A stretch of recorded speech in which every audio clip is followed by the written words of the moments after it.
Le co-allaitement, c'est le fait de continuer à allaiter son premier enfant quand un second arrive et qu'on l'allaite lui aussi. Alors très souvent, on allaite donc un nouveau-né et un bambin. Parce que quand j'étais enceinte de mon deuxième, je me posais énormément de questions à ce sujet et j'ai trouvé finalement très peu de réponses. J'ai eu envie de vous faire cette vidéo pour répondre à toutes les questions que vous pouvez peut-être vous aussi vous poser.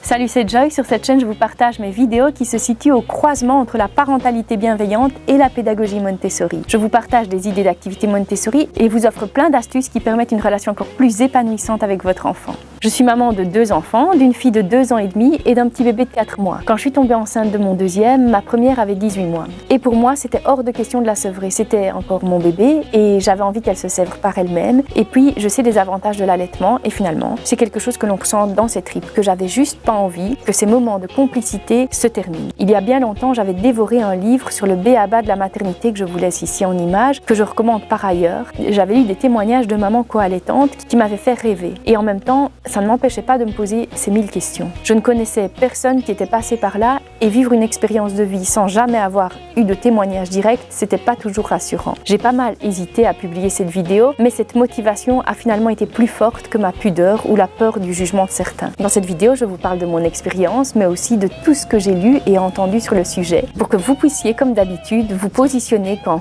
au co-allaitement et que vous puissiez prendre le chemin qui vous conviendra le mieux.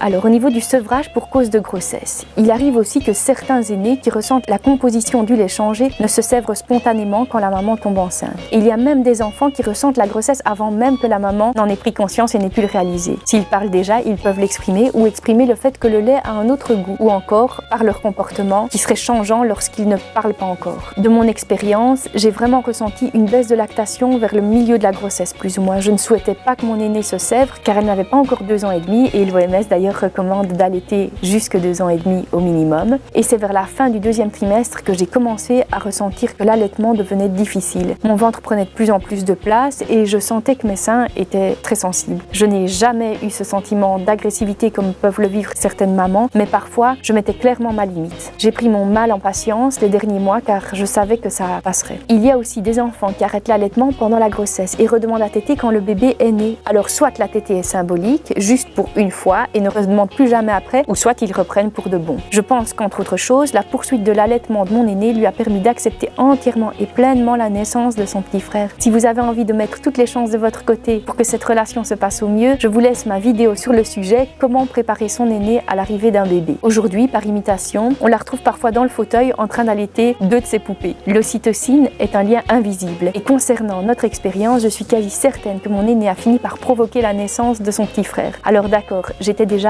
à plus de 41 semaines, il avait 9 jours de retard et je pense qu'elle a aussi une influence sur son heure de naissance parce que, écoutez, la veille de l'accouchement, en allant dormir, je sentais qu'il était bas, je sentais que ça serait probablement pour le lendemain. On l'attendait donc, comme je vous ai dit déjà depuis 9 jours et ça faisait 9 jours qu'il avait dépassé son terme, j'en pouvais plus. Et le matin, mon aîné s'est réveillé à 6h, est venu téter dans le lit et les contractions ont rapidement commencé, donc il était 6h20 je pense. Et je ne tenais plus du tout, les contractions étaient déjà très fortes, trop que pour continuer à l'allaiter dans le calme. Alors, il paraît que l'allaitement, bien qu'il sécrète de l'ocytocine, qui elle-même va provoquer des contractions utérines, ne provoque pas des contractions qui pourraient provoquer la naissance avant les 38 semaines. Là, le terme était bien dépassé. Votre bébé n'est pas en danger, il n'y a aucun problème au niveau de la prématurité. Dans notre cas, elle nous a peut-être bien aidé, car qui sait si je n'aurais pas finalement dû accoucher avec de l'ocytocine de synthèse et à l'hôpital. Parce que oui, vous ne le savez peut-être pas, mais on a accouché à la maison. Et donc, ça m'aurait vraiment attristé très fort de devoir accoucher à l'hôpital alors que tout l'accouchement à la maison était prévu. Et donc l'accouchement à la maison aurait été compromis. Je pense que le fait de ne jamais avoir été séparée de ma grande fille nous a aussi beaucoup aidé dans cette période où les aînés peuvent parfois se sentir abandonnés. Je vous avais déjà raconté mon premier accouchement dans une maison de naissance et dans l'eau. Ici, elle a carrément assisté à l'accouchement de son petit frère. Je pourrais vous la raconter dans une prochaine vidéo. Si ça vous intéresse, dites-le moi en commentaire bien sûr. Ah oui, et je voulais aussi vous dire que Tao, donc le dernier, a super bien tété dès sa naissance. Au niveau des montées de lait, par la suite, mon aîné m'a toujours bien été utile lors de la montée de lait et lors des engorgements qui ont suivi. En fait, j'ai vite réalisé qu'un enfant est beaucoup plus efficace qu'un petit bébé. Alors que le bébé va téter pendant 20 minutes sans que j'ai l'impression que mon sein ne soit vraiment vide, mon enfant, lui, va téter pendant 5 minutes, elle aura déjà tout bu. Je vais sentir qu'elle déglutit aussi à une beaucoup plus grande vitesse que le bébé. Il m'arrive quelquefois d'allaiter les 2 enfants en même temps. J'ai même une photo du début de vie de Tao où ils sont tous les 2 allaités et tous les 2 endormis. Elle est juste magnifique, bon, pour moi. La première fois, je me suis sentie hyper fière de pouvoir leur donner tout le meilleur de moi-même. Dans ces moments où mon aîné prend la petite main de son frère, je me dis aussi que c'est certainement une très belle relation qui s'instaure entre eux deux. Mais en général, je préfère prendre un moment unique pour chacun.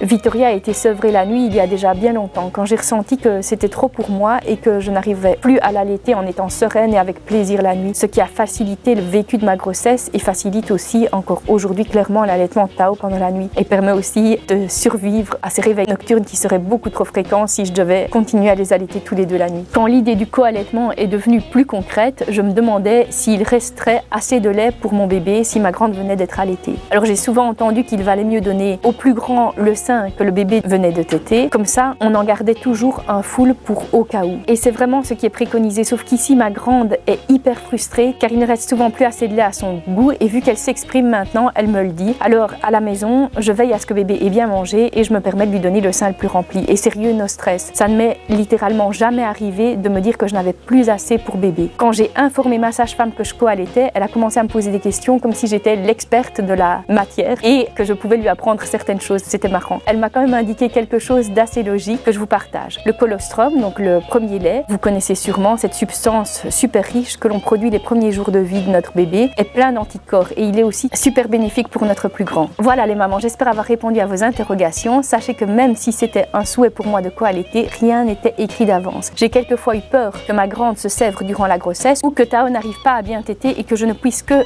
poursuivre l'allaitement de Victoria, ce qui aurait été une désolation totale pour moi. Bref, j'ai aussi eu beaucoup de chance, j'espère que vous pourrez vivre l'expérience qui vous conviendra le mieux et j'espère que toutes ces informations vous aideront à connaître ce qui fait sens pour vous. Si vous avez aimé cette vidéo, n'hésitez pas à vous abonner. Si elle a fait sens pour vous, dites-le moi en commentaire et si vous co-allaitez, dites-le moi aussi en commentaire que je me sente un peu moins seule. J'adore vous lire. On se retrouve sur Facebook ou Instagram en tapant La Petite Voix ou dans 15 jours pour une prochaine vidéo. Et d'ici là, soyez heureuses.